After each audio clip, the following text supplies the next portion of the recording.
Hello again, chaps and chapettes, how are we all doing? It is lovely to see you all again. As always, today's topic of conversation, guys, isn't going to be very palatable, I'm afraid. We're going to be talking about a little 4-week-old baby girl who had her life snuffed out by the one person who should have been there to protect her, namely her dad. We're just going to jump straight into this one, guys. There's no point in dragging this out longer than we really need to. Dad at 24, well, that needs to be scrubbed from his existence for a kick-off. No dad would do this to his own flesh and blood. I am telling you that now. Fucking savage animal. Dad, 25, played on his phone as he was quizzed over death of baby girl from violent, shaking murder trial hears.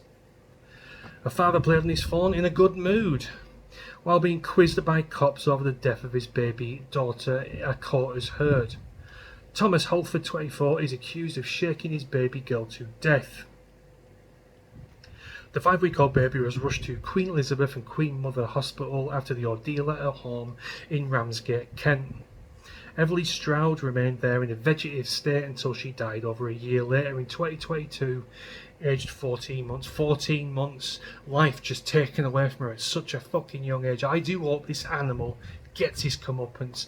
I'm not talking about a lengthy prison sentence here, guys. I'm talking real comeuppance. You know fine well what I am talking about.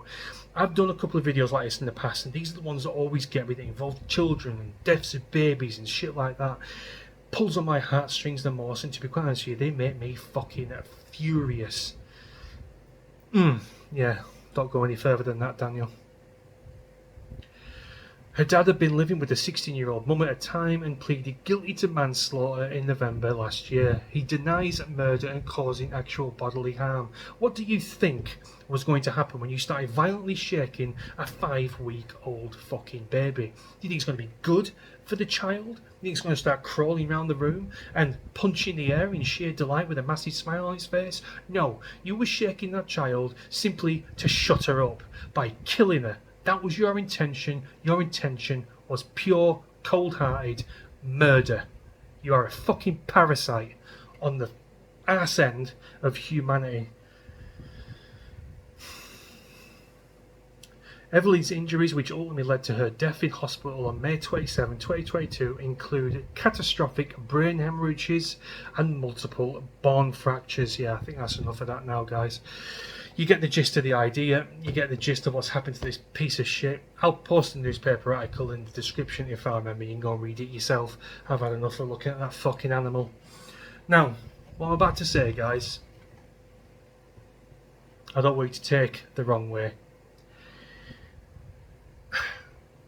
I know how people end up doing this to kids. I'm not condoning it. Am I condoning it? It is the worst kind of animalistic, barbaric shit that you can ever do, is shake a baby to death.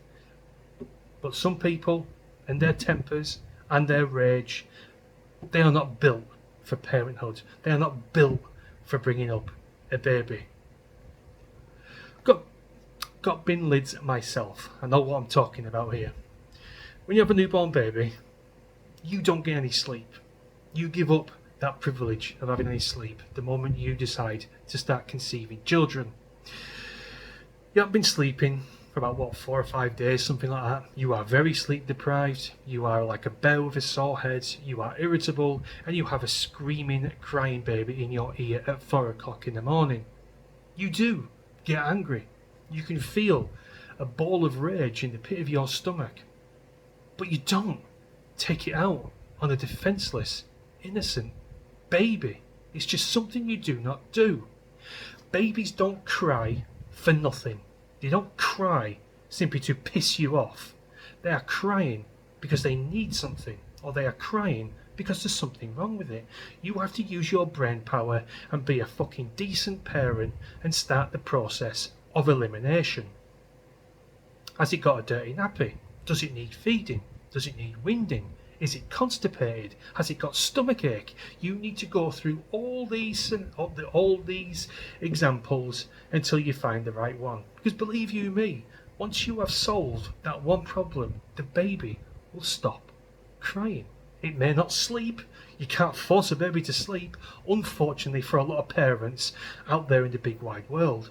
But you can stop it crying without shaking and killing the damn thing. I just cannot understand how some people can go down that route of hurting the baby. There's something wrong with it. Find out what the fuck is wrong with it.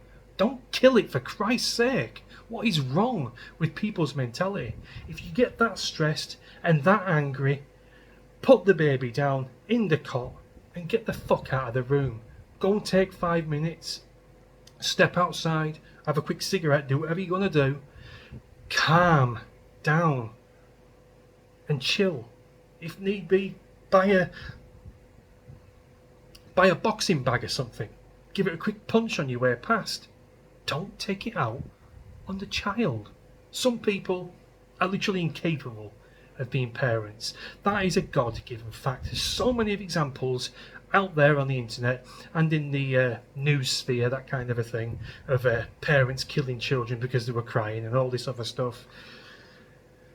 But it needs to be nipped in the bud. There is so much help available for people out there if they are struggling, if they are indeed single parents, family, friends, midwives, doctors. You could ring up a helpline, the Samaritans, anybody, to stop people from doing this to poor, defenceless children. It's as simple as that, guys. People do get angry, as I say, and this is how this happens. Sometimes there's booze involved or drugs, which brings the fucking issue raging to the surface, and poor innocent defenceless lives are cut short by the very people who are put there to protect them. It's bang out of order, no justice at all. That's the end of the video, guys. Thanks a lot for watching as always. Do let me know what you think in the comments, and I'll see you in a bit. Cheers.